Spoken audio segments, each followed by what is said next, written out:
Greetings, everyone. I hope everybody is there and can see me. I'm going to give it just a few minutes to let folks get logged on and join me.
All right, so I'm going to get started.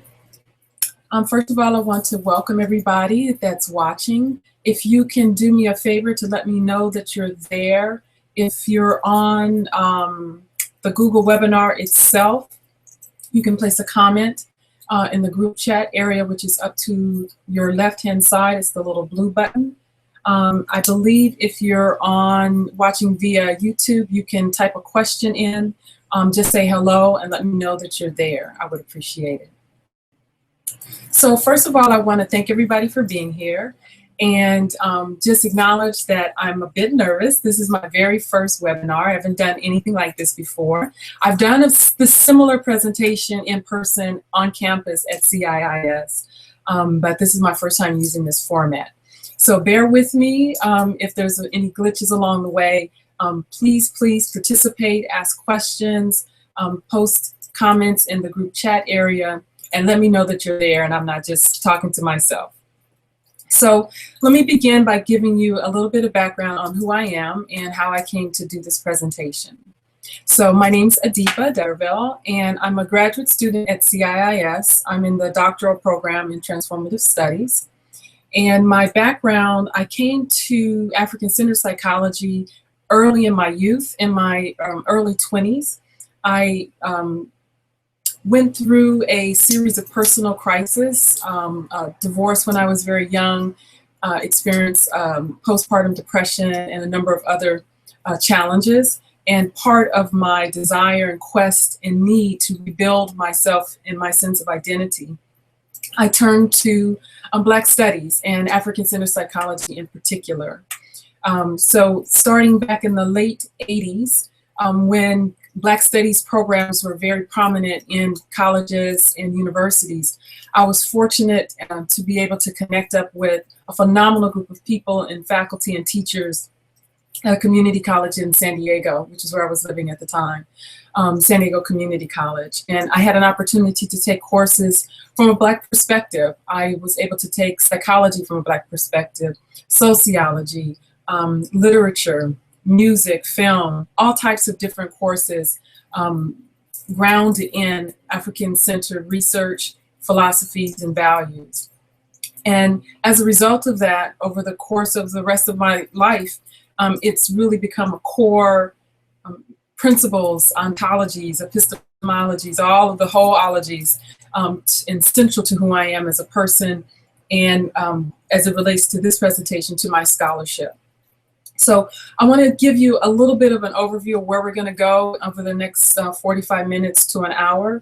I'm going to be switching back and forth between the camera where you can see me and a slide presentation that I have. And I'll also be looking down every now and again at my notes to keep me on track. So where we're going to head next is I'm going to give you a little bit of background on why I chose the image that I did for the banner for this particular presentation.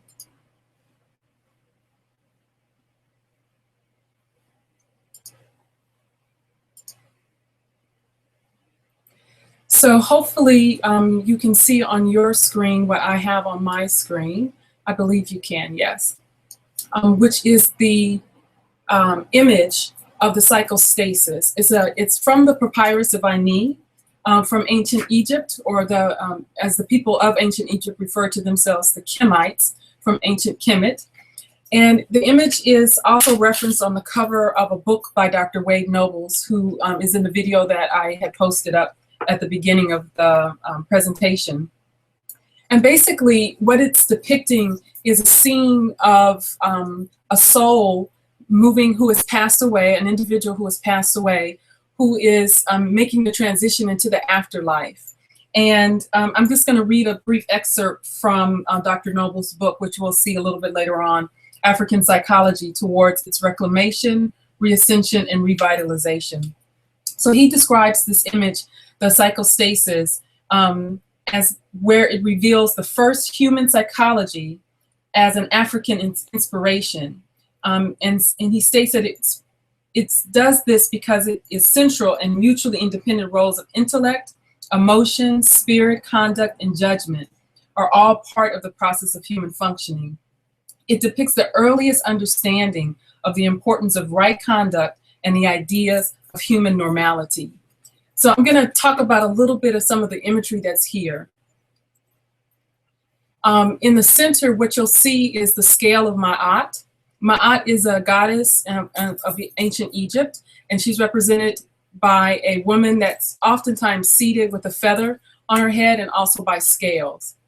And on the scale, the soul of the individual who's passed away, the heart, actually is on one side of the scale. And on the other side of the scale is the feather of Ma'at.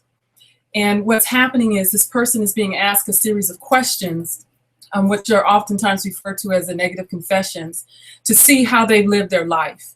And above is the cloud of witnesses that are testifying on the behalf of the individuals whose soul is being evaluated. And so if the person's heart is lighter than a feather, of the feather of Ma'at, then he's able to continue on into paradise. And if his heart or her heart is heavier, meaning that they didn't live a life in accordance with the principles of Ma'at, then they will be devoured by the beast. So some of those principles, I'll just go over them very quickly and we're gonna move on here, are truth, justice, righteousness, propriety, harmony, balance, reciprocity, and order. So those are the 7 cardinal virtues of Ma'at that this individual is being asked, did they live a life that was in attunement with those standards? So I think that's really important that we start there, because that's where African-centered psychology really begins.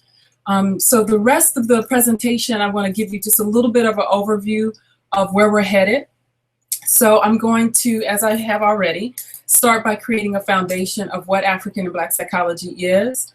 Talk a little bit about how you can begin to create your own personal library based on your own research interests, and how to include those references in your writing, and the importance of having relationships with Black cultural organizations and other resources that you can use along the way.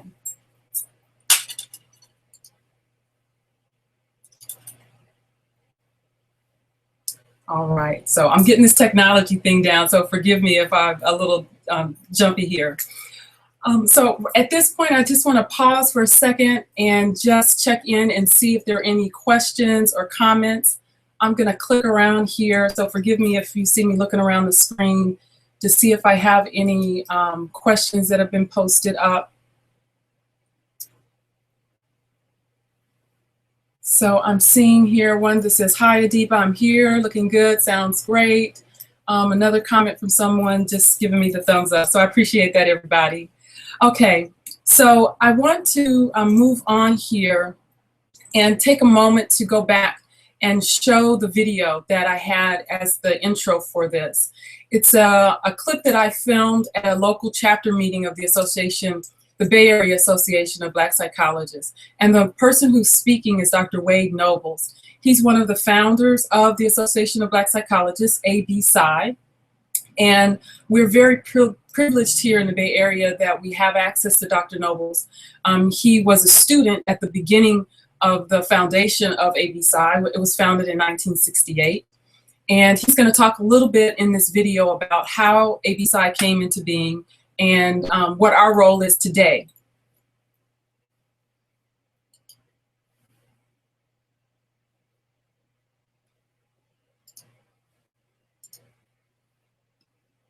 Oops, sorry about that.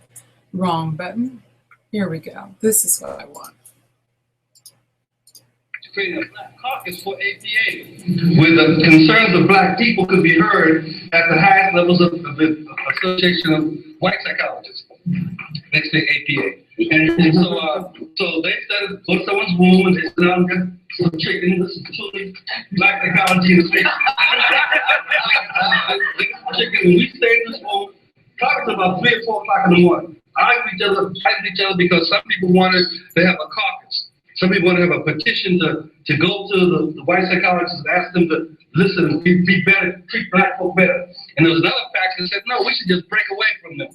We don't need no white folk. We need to have our own organization. And so the folk who wanted to break away went out. And we broke away from APA. And so we're going to have an association of black psychology. And I love saying that we said we're going to have an association of black psychology, but we did not have a black psychologist. There was no discipline of black psychology at that time. And so we went to work. We went to work developing, researching, studying, trying to figure out what is this thing called black psychology. And I say that because I'm going to say to the young people here is that we stepped out into no space, and created a discipline that is now shaping white psychology. They are stealing and taking our ideas every single day because we have a discipline. And so what you do, this is really your time, what you do is a continuation of that spirit. That we have a black psychology. We have, I think we just, the last time we did a bibliography, and it's about 30 pages of publications in black psychology written by black psychologists. So you have something to stand on now, but don't stand on and regurgitate it. Build it, create it. Every one of you raise your hand as a student.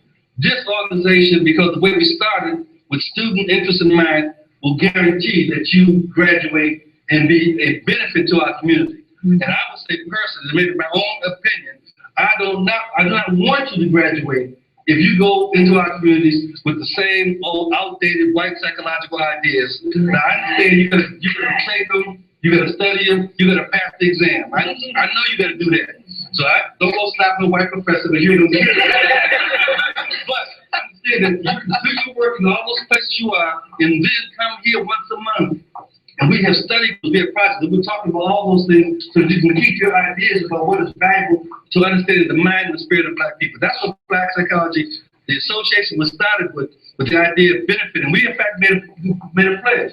We said we're going to be black first and psychology second. And so the black first means we got to do what benefits black people, not what benefits the field of psychology. And now that we broke away from them, we have what now? What are we, how old are we now? 40 years old? 45. All right, so I'm hearing that from some people that they're not seeing the video. So I'm going to switch back over here, and you all can go back and look at the video anytime. It's at the, it will be a part of this, and I can also include a link to it on the in the comments section. So basically what Dr. Nobles is saying is that they did the work. So the association, I'm emphasizing the Association of Black Psychologists because it is the core entity that has developed the body of literature, the philosophy, the values, and the vision for African-centered Black psychology. To that end, I'm going to read a definition of African-centered Black psychology from a book about the Association of Black Psychologists.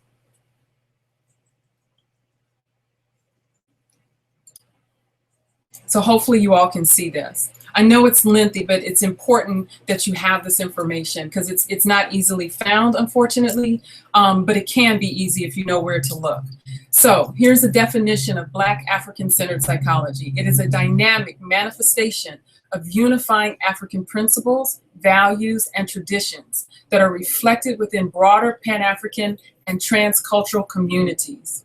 It is the self-conscious centering of psychological analysis and applications in African realities, cultures, and epistemologies. African-centered psychology as a system of thought and action examines the processes that allow for the illumination and liberation of the spirit. Relying on the principles of harmony within the universe as a natural order of existence, African-centered psychology recognizes the spirit, the spirit that permeates everything that is, the notion that everything in the universe is interconnected, the value that the collective is the most salient element of existence, and the idea that communal self-knowledge is the key to mental health.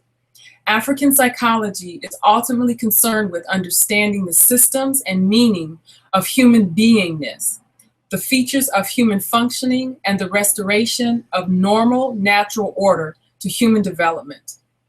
As such, it is used to resolve personal and social problems and to promote optimal functioning. So I wanted to take the time to read that definition, and these slides and everything will be made available so that you can go back to them, and there's a reference there. So some of the foundational materials that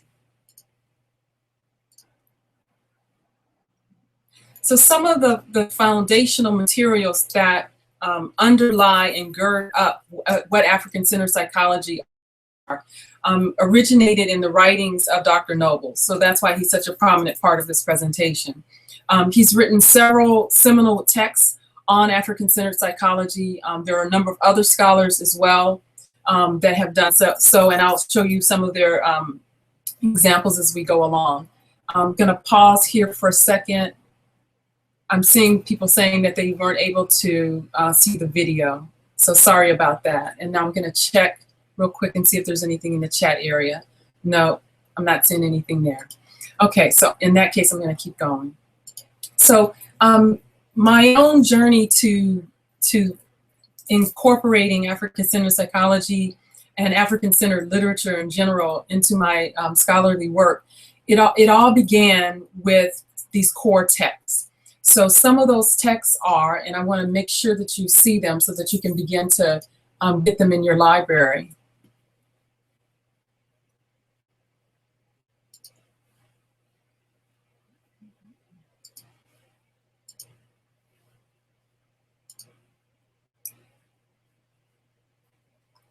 Are publications from the Association of Black Psychologists. So one of the core publications is the Journal of Black Psychology. It is a highly ranked journal as a SAGE publication. It's very well respected. It's a peer-reviewed journal. They've been publishing it for a number of decades now. And as a member of the Association of Black Psychologists, you automatically receive a subscription to the Journal of Black Psychology. You also receive as a member the Psych Discourse, which is the quarterly, I believe, newsletter of the association. And it has very timely articles in contributions made by graduate students and undergrad students in the field of psychology. So by becoming a member, not that I'm here just to simply promote a membership in ABPSI, but it does have its benefits. You will get access to the Journal of Black Psychology and to Psych Discourse. The Journal of Black Psychology is available online, going through ProQuest and Sage and Premier. You will be able to access our articles in the journal. It's also the CIS library also has a subscription to the Journal of Black Psychology. So it's very easy to access, very easy to search and find articles related to your topic area. Some other seminal texts related to foundational ideas and principles in African-centered psychology are the book African Psychology, which I referenced before, which is where we got the banner image from, and the work of Dr. Nobles. This is a collection of his essays that he's written over a number of decades, Seeking the Saku. So these two books are primary books to have in your library if you have an interest in African-centered psychology. Another key scholar in this field is Naeem Akbar. Dr. Nobles and Dr. Akbar were friends. They came up together in the 70s, and they still remain friends. Dr. Akbar is a brilliant, brilliant scholar out of Florida. And these are three of his seminal texts: The Light from Ancient Africa, Chains and Images of Psychological Slavery, and the Akbar Papers, which is his collection of essays that he's composed over the years. So these are three books that you must have in your library as foundational texts. Two other books that I highly recommend if you are studying psychology and intend to either be a counseling therapist or just someone who's interested, as I am, in doing research that is African-centered. And Dr. Parham is the editor of these two books, The Psychology of Blacks, An African-Centered Perspective, and Counseling Persons of African Descent. Both of these books are available in the CIIS library. You can purchase them on Amazon. All of these books are relatively easy to access online for purchase.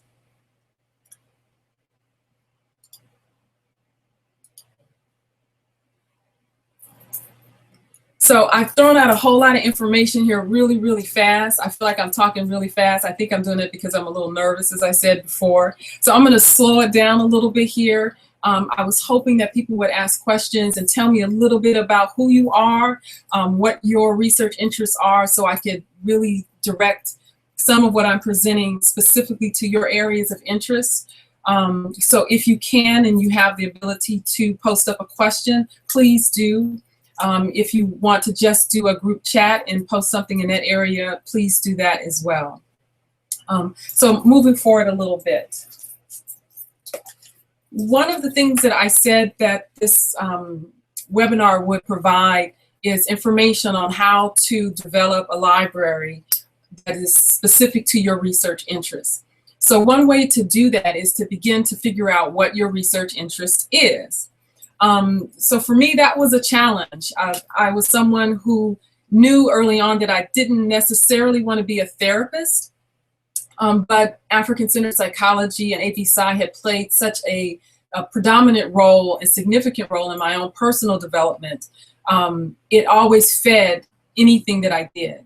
I worked for a number of years in the nonprofit sector as a working with executive directors and board members, and then I transitioned out of that career, worked in corporate and banking for Citibank and for Wells Fargo, doing community development work, where I worked with nonprofit organizations, helping them fund the work that they were doing in community. Regardless of what career or field that I was in, African-centered psychology informed who I am as a being. And so no matter what I was doing, I always tried to do it from an African-centered place. And what happened at one point in my career is I realized that I had been, what I was doing to earn income and in my professional life didn't really match up with what I felt like I wanted to do in the world. But I was struggling with trying to figure out, like, well, what direction should I go in? So one of the things that I did is I did an inventory of my bookshelves. At the time I had several bookshelves, and I literally got I have it here, a very large piece of paper. It's very old, so it's a little tattered now, but I'm gonna do my best to unfold it here for you so you can see it. So it's a very large piece of paper. Here we go, put it in the light a little bit. And basically what I did is I stood in front of my bookshelves and wrote down every title of every book and journal that I had in my entire home. And I then sat at my desk, and I think I actually sat on the floor with a marker and some highlighters, and I began to suss out the common threads. And so what I found, and color coded a little bit. So what I began, and do some counts. So what I found is that of the books that I had, and at that time, this was several years ago, I had 161 books. I'm looking at my little paper here. I had 161 books, and of those books, 25 of them were around personal development. 8 were on nonprofit capacity building, which was the field that I was working in at the time. 17 were on Black psychology. 25 were on spirituality and ancient Kemet. 21 were on conscious capitalism and social entrepreneurship, which was a related field that I was in at that time. 3 on fundraising. I think this says I had, 23 books on Black studies in general, 10 books on spirituality, just general spirituality, and 4 books on collaboration. So, and then there's a little tiny, that I had 6 books on like accounting and how to do math and things like that. So what this told me really quickly is that the field that I was working in, which was the nonprofit sector, I only had 8 books on it out of 161. And my library, the thing that I did on my own time that really held my interest, was full of books on Black psychology, spirituality, and ancient Kemet and personal development. And so what that told me is I needed to make some shifts so that what I was doing with my life when I got up every day and got dressed and walked out the door matched what I had in my home. And so that was really one of the first catalysts to help narrow down to narrow down and focus what direction I wanted to go in. I did a similar thing, as I said, with my magazines and with my journals. I did an inventory of them, counted them out, and then color coded them and figured out, here's my main areas of interest. So, which are identity, congruency, and development. It's basically Black identity, congruency, and development and spirituality, specifically as it relates to women. And so over time, having that knowledge has allowed me to be more effective when it comes time for me to write papers. So I'll give you an example of that, I think, next. Yes.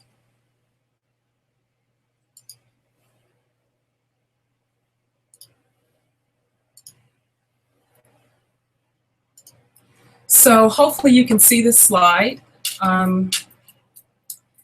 This is a clip, a little screenshot, that's the word I'm looking for, of my EndNote library. So EndNotes is a bibliography reference software. There's a number of them out there. There's Mendeley, RefWorks, I'm trying to think. There's several of them. I believe CIIS and most schools will provide a free copy of free access to RefWorks. EndNotes, some schools will give you a free version of it. I purchased it because this is something that I plan to do and have done, whether I'm enrolled in school or not. So I have my own EndNote subscription. And basically what you do is it's a place for you to gather your resources and references. So, and it's set up, in the case of EndNote, my EndNote library, I have it set up to match my different areas of interest. So as I mentioned, I'm interested in African American women. I'll point here a little bit on the screen so you can see it. African American women, African arts and culture, African diasporic studies, African-centered psychology, African spirituality. I have my master's degree in transpersonal studies, so I took an African-centered approach to transpersonal psychology and transpersonal studies. So you can utilize whatever tool that you have, even if you're just starting with simply a big piece of paper and writing down all of the titles of your book and inventorying them and coming up with your different groups so that you can see where your interests lie. You can use EndNote or any other reference bibliography software. You can use a spreadsheet, a simple Excel spreadsheet. Oh, good. Someone told me that they can see the slide. A simple Excel spreadsheet so that you can begin to see and group together your areas of research interest. So one of the benefits of doing that is when it comes time to writing your papers, which is part of the main focus of this presentation. So, you know, we all take classes. I'm going to switch back over here for a second. We all take a variety of different classes, and oftentimes we are students in predominantly white institutions. PWIs is the abbreviation for that. And generally, the curriculum does not include Africa, just period.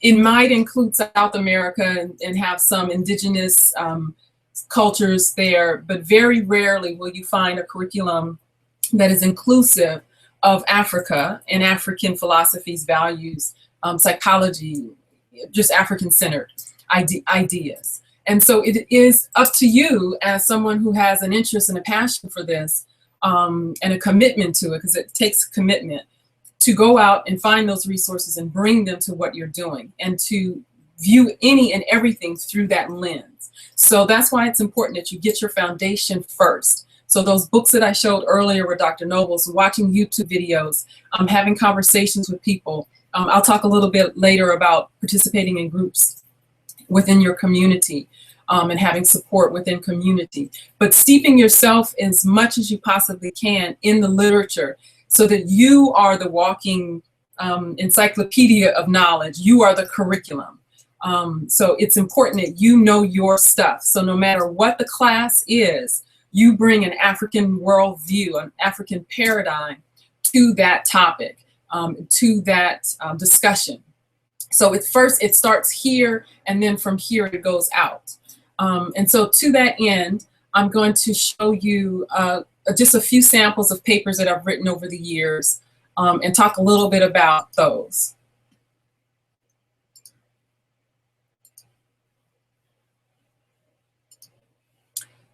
So most of the papers that I'm showing you here as examples, I wrote as a student at another school. The school at the time was the Institute of Transpersonal Psychology when I was working on my master's degree. And a couple of the papers that I have here, I wrote in my bachelor's completion program at CIIS. So for example, the very first one, Black Male Intimacy and Jazz, Hypothetical Integral Research Skills Study.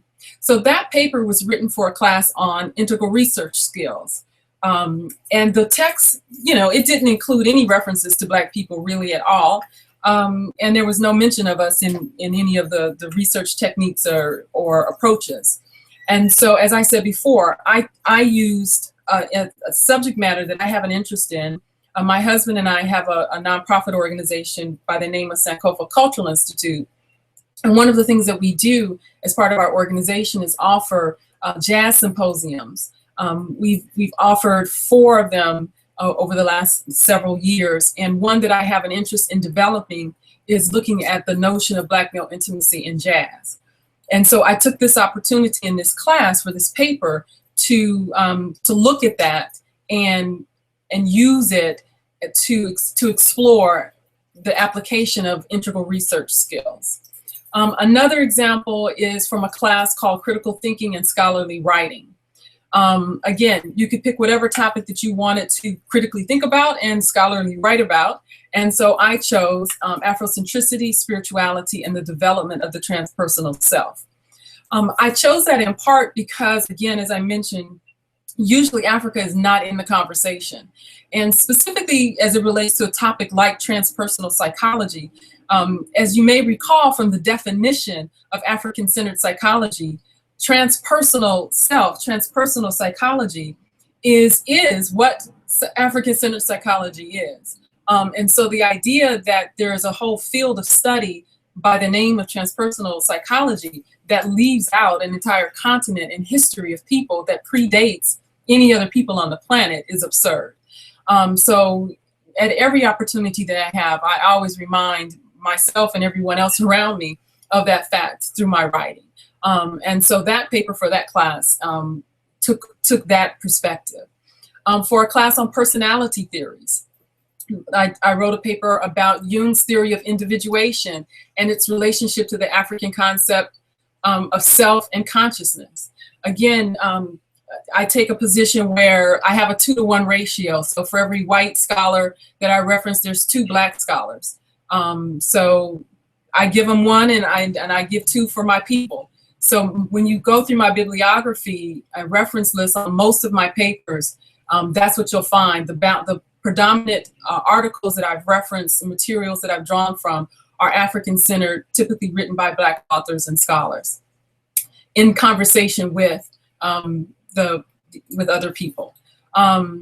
For a class, Histories and System of Psychology, Transpersonal Psychology, and Optimal Psychology. Optimal Psychology is a meta theory developed by Linda James Myers. She's a longtime member and elder of ABPSI. And her meta theory, optimal psychology, is a phenomenal theory. Anyone out there who's a counseling psychologist or researcher who's looking for methodology and a theoretical framework for your work, check out Dr. Myers' Optimal Psychology. For a class on scholarly writing for publication, I built on some of my earlier work and expanded on it for the African-centered transpersonal self in the diaspora and psychospiritual wellness, a Sankofa perspective. So those are the papers that I did at ITP, the Institute of Transpersonal Psychology. While I was at CIIS as an undergrad finishing my bachelor's degree, there we tended to write more critical reflective essays. And again, I always bring in Africa. So we were, a lot of the work that happens within the BAC program then, this was a number of years ago, focused on indigenous culture. And oftentimes Africa was left out of that conversation. So I did a critical reflection essay titled "To Talk About Indigenous is to Talk About Africa." One of the other tasks that we did as part of the BAC program was a field reader, which is basically their version of a lit review. I had some issues around some of the choices of materials that were being offered to students around culture and community at that time in the BAC program. And so my field reader addressed what I saw as some gaps that were there. So the Sankofa, an African-centered approach to culture and community, is where that paper came from. So let me switch back here. So right now, as I said, I'm in the Transformative Studies program at CIIS, and it's a new field for me. It's been interesting to sort of have to find my bearings again. I was going down a path of transpersonal psychology and thought that that was the path that I was going to stay on and have my doctorate degree in. And unfortunately, and maybe fortunately, you know, I think it worked out great actually in the end. The school that I was attending went through some dramatic shifts, and I made the choice to not continue there and to come back to CIIS and continue my graduate work at CIIS. Along the way, while I was still doing my master's level, and because my degree program was online, I found that I needed to form community. I always need to have community, whether I'm in an in-classroom environment or on an online environment. But it was really important to me to form community because I was in an online space. So what I did is I started to host and invite people to join me at a cafe on the second Saturday of the month it's called the Bay Area Black Graduate Group and Black Student Group. And we meet on the second Saturday of every month at a coffee shop here in Oakland. And I've been doing it for about 2 years now. And we have graduate students from all sorts of fields of study, different schools and universities at different stages, people who recently graduated, folks in dissertation, people considering going to graduate school and beginning their master's work, all sorts of different people. What we all have in common is that we're Black graduate students, and generally we're very conscious of including ourselves, our full identity as Black people in our work, in our research. And so I created that support group. Another thing that I found that had happened is I was talking to a lot of Black graduate students. People would oftentimes come up to me when I would write papers and see me at different events and go, well, how do you do that? How do you get those kinds of things in your papers? And how did you get on this path, which is why I'm doing this webinar. And what I found when I made this shift from transpersonal psychology to transformative studies, again, I began to look for where's the Black voice, where's the African voice in this field. So I started to do research. I went online and put in some keywords around those terms: African centered psychology, spirituality, words, phrases, keywords that I know for myself are important. And I discovered some articles and some scholars. We're everywhere. You will find us if you look. We are everywhere. African-centered scholars are everywhere. And lo and behold, I came across two scholars. One is a woman of European descent. Another is a woman of African descent. They partnered together to write articles in the transpersonal field excuse me, in the transformative studies and transformative learning field for the need for African-centered psychology, spirituality, political education, and a number of other things, and culture, and identity development. It was like they were in my head, and they wrote down all of the things that I love in this field. And so one of the things that has happened for me, and this webinar is a part of that, is I've come to see myself as someone who works with Black graduate students to help them incorporate African-centered research in their work. And so that's what I'm doing. And I have articles now. My list is expanding of articles that I've written and am writing that are African-centered for various classes. So I'm going to pause here for just a second and look over at my questions. So, oh, wonderful. So someone says, I'm interested in matriarchal societies across the continent, the arts, and African imagination as a liberatory tool. I'm currently doing field work with San Francisco Black Infant Health Program, addressing maternal stress, and Dr. DeGrew is a part of what this person is doing. So that's exciting. That's really, really, really great stuff. Let's see. This person is, she says, or he says, my experience with this thesis prompted me to have a continued interest to pursue this work further, which I'm now trying to focus on further research. I'm curious to learn more about how African ancient philosophy, things like Ma'at, showed up earlier. Let's see if there's any other questions. This person says they're doing design work. Yes, I too am interested in African American women. I have been struggling to find texts within my institute. If you would like to speak more about your research approach, favorite literature, it'll be most appreciated. So this person is looking at Ashe as a lens for their work in contemporary African American and African diasporic poets. So this is great. All of this stuff is really wonderful, and it's low-hanging fruit. That's what I say. So when we get to the last slide, you'll see a list of some journals and resources that will address a lot of the topics that people are looking for. Ashe is a wonderful, wonderful topic. There's an article that I wrote a review for, and I'll post the link up. What I understand that I can do is put together a Google Doc with a lot of different materials. I have tons and tons of references that I'm more than happy to share. Actually, one of the projects that I'm wanting to do as part of our local Black graduate group is to create a online collaborative resource database of African-centered references. So I'm perfectly willing to share my EndNote library with people, and we can do some things along that way moving forward. So my general answer to some of the very specific questions is when you're reading and you find an article that speaks to you, look at the reference list that that writer put together and follow that thread. That's how I found Tisdale and Tolliver, Elizabeth Tisdale and Doris Tolliver.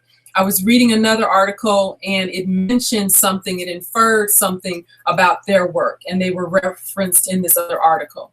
And so I followed that reference to find them. And then I began to read their work and read their bibliography and reference list, which has led me to more things. So that's usually how you find your way. You'll find one or two little tiny things, and then that'll lead you to the next thing and to the next thing. And what eventually will happen is, and it's important that you organize all of this so you don't have to recreate the wheel all the time, and you can start to build, is to put this in an organized, structured way, whether you're using EndNote or some other reference system, or index cards, however you want to keep it together. But begin to pull it together in an organized way and keep track of your own papers. In EndNote, not only do I include the references that I have found for scholars and journals and books and so forth, I also include my own papers, and I do pull out my abstracts and my keywords so that I'm able to search my own papers and build upon those ideas. So a lot of the work that I'm doing now, especially as it relates to African-centered, the African-centered self, a lot of that work started back when I was in community college back in 1989, 88. And I have all of my papers. I keep them all.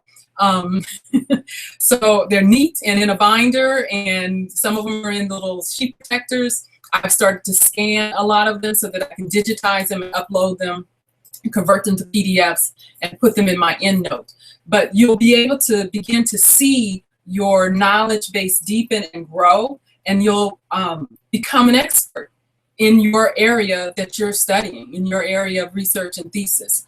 And so keep track of what you're doing. Every little thing that you do it in a very organized, systematic way. And then you'll be able to see those threads and go back and build. Another thing that I would suggest is when you find a scholar that you like, whose work connects with you, and if they're a Black scholar in particular, generally speaking, they will be very happy to hear from you. They are putting that material out there because they want people to read it and to hear it, to know about it, and to build on it and to do something with it. So if you find a scholar that you love, call them up. Almost always, if it's a journal article especially, their contact information will be posted with that journal article. So email them and say, hey, I read this article, I thought it was phenomenal, here's what I'm working on, do you have any other suggestions? Scholars love that. So I would highly encourage you to do that. If you're nervous about that, then go to someone who you are familiar with and comfortable with and ask them, well, do you know Dr. So-and-so? I read their article and I would really like to meet them and talk to them about it further. Can you do an introduction? Communicate with them via LinkedIn and other mediated sites that are internet-based if you don't feel comfortable with just calling them up on the phone. But send them an email, send them a text, not a text, they probably wouldn't like that, but send them an email. Reach out to the departments that they work in. I know for sure that they, and generally speaking, I know for sure, especially the Black scholars, would be happy to hear from you and work with you to encourage you to move forward and deepen your work. What else do I want to say? Oh, let me check my notes and pause here again and see if I have any other questions. Let me go over here to the chat. So I'm not seeing anything in the chat area. Okay. Let's see. I want to see if there's anything else that I'm missing before I move on to the next thing. In terms of organizations, oh, one other thing that I must say, I know this is an important thing to mention, and I neglected to put it in my notes, but it's vital. Don't be surprised if you get pushback. So you've written this wonderful article, you've done phenomenal research, it's grounded, you've got an extensive, a reference list, 2 pages of references, you turn in this fabulous paper that you've worked really hard on to your instructor, and they say, what is this? I don't understand it, this makes no sense to me, what are you talking about? So don't be surprised that you get pushback. Oftentimes, and it took me a minute to learn this, and my husband was really vital and helpful to me in learning this and understanding this. It's oftentimes when people give you pushback, when faculty give you pushback, it's because they are afraid. You've exposed them to something that they don't know, and you've exposed something that a knowledge gap that they have. And oftentimes people, just humans, will respond in fear and push back and say, no, this is wrong, simply because they don't understand. And they're afraid, and you're showing up a gap that they have. And so don't be surprised if you get pushback when you begin to incorporate this type of literature in your work.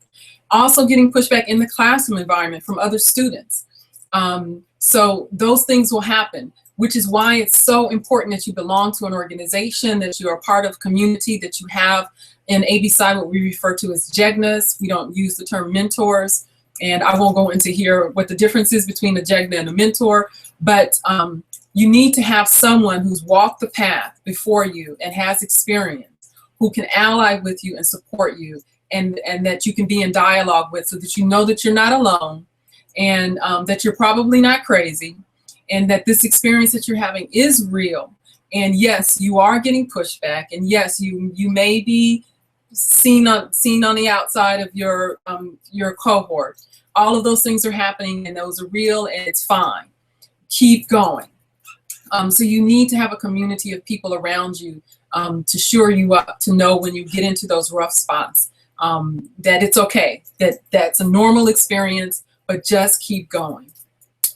So I wanted to make sure I said something about that.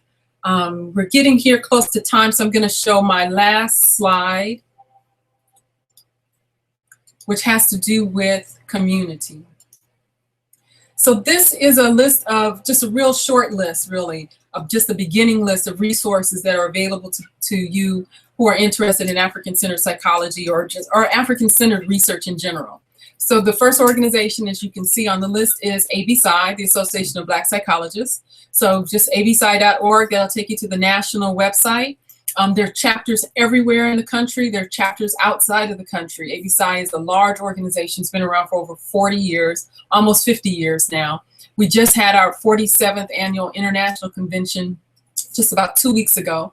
I would highly, highly encourage everyone to attend an ABPSI convention if you reasonably can. Please, please go to one. It will change your life. The National Council for Black Studies, they have an annual conference every year as well. It's a broad Black Studies conference. It's an opportunity for you to submit papers, to do poster presentations, to meet other people who are interested in taking an African-centered or an Afrocentric perspective on their work. Afrometrics, it's an organization based here in the San Francisco Bay Area. They do qualitative research on from a Black perspective. So you can find qualitative research on the Afrometrics website. They have a newsletter that they send out. Really, really, really valuable, wonderful resource. The person who founded that organization has a phenomenal book. I'll put it up in the Google Docs as a reference, called Research Methods in Africana Studies. Siri McDougall III is the author's name. Research Methods in Africana Studies. When I finish with the screen, I'll hold it up and show it to you. Another organization is the Association for the Study of the Worldwide African Diaspora. It's an international organization. They also have conferences. They have them here in the United States and in other parts of the world. A couple of journals. In addition to the Journal of Black Psychology, there's the Journal of Black Studies and the Journal of Pan-African Studies. I'm sure that there are tons and tons of other journals, but those two are just really good ones, again, to get some of your foundational pieces in place. The Journal of Black Studies, the Journal of Black Psychology, the Journal of Pan-African Studies. There's a few Facebook groups I would really encourage you to join. My group, if you're in the Bay Area, you're invited to come and join us if you're a Black graduate student or a recent graduate at the Bay Area Black Graduate Student Group. As I said, we meet on the second Saturday. So if you go on Facebook and type that group name in, you'll find us. I post some articles and we share information there as well. The Bay Area chapter of the Association of Black Psychologists, that's their Facebook page. And then the National Black Graduate Student Association, which is a national organization. So those are just a few resources there to get you started. And I wanted to show you this book right quick that I mentioned. This is the Research Methods in Africana Studies. Really, really good book. So if you're in any research methods classes, it's an excellent text.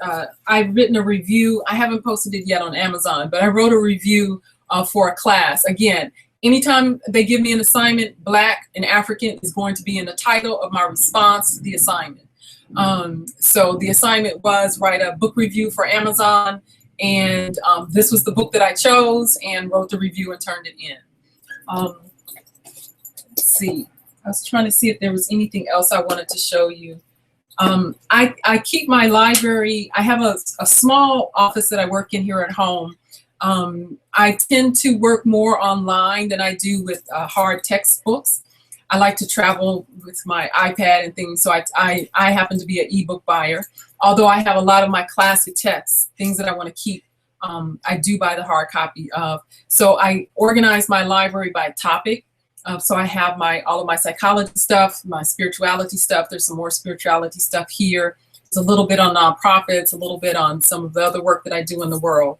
But again, the point that I'm wanting to make here is try to set up all that you do in a very organized fashion. The more organized you are, the easier it will be to incorporate African-centered research in your work in scholarly writing, so that you know, here's what it is that I do. Get those 2 or 3, maybe no more than 4 areas of interest that you have. So when you're doing your keyword searches, you know what to look for. Find, maybe 5 to 10 scholars that are really your central resources that you go to, whose work you build on, and keep your papers, everything that you write. Keep it in an organized way, and build up your reference library, both your physical library, your EndNote or reference library that you have, and be a part of community. Stay in dialogue with other people. So I think that's all I have. We're about 5 minutes left in the webinar. I'm gonna look here again and see if there are any new questions.